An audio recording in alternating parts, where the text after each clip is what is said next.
Beertubers, welcome back to another episode of Maxwell Starr's Beer Reviews here at the lovely Albino Rhino Beertuberpalooza.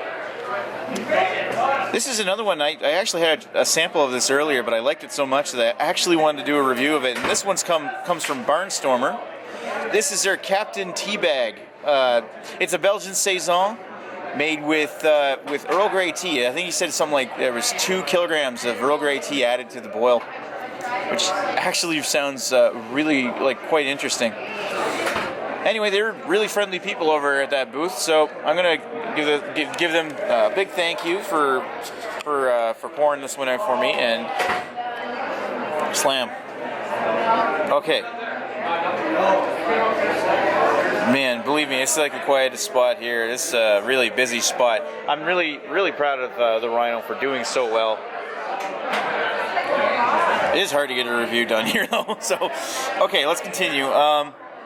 Yeah, looking at it, it's definitely almost like apricot juice. It's got that apricot kind of color. It's very golden.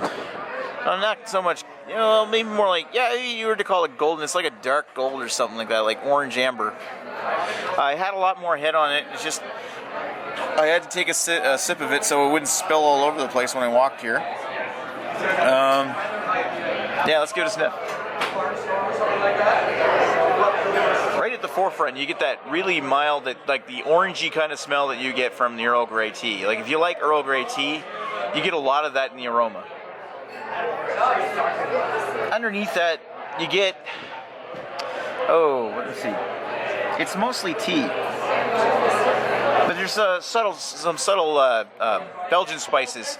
And they told me that they actually put cracked pepper in this. And I was saying, it smells almost like it's got a white pepper smell to it. That's not bad. Anyway, let's put it down the hatch.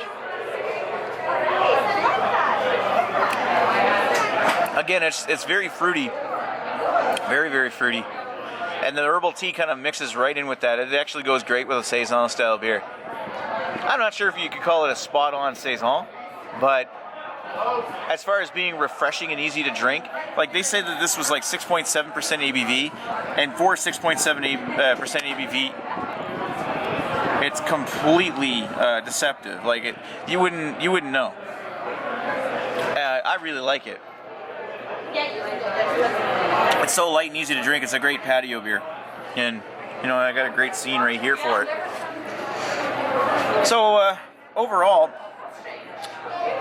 medium light body, yeah. Overall, what do I think? I'm going to give it a 3.75 out of 5. I really appreciate this one. I'm a big fan of drinking Earl Grey tea. I really especially like having a stronger tea flavor as well, and this one hits the mark perfectly. As far as the beer, this is like, as much as I like tea, this is probably one of the first tea-based beers that I've had that I've actually really enjoyed. Anyway, yeah, 3.75 out of 5 is where I stand on this one, and thank you to Barnstormer for making this one, and great talking with you folks, and we'll talk to you guys later sometime. Cheers!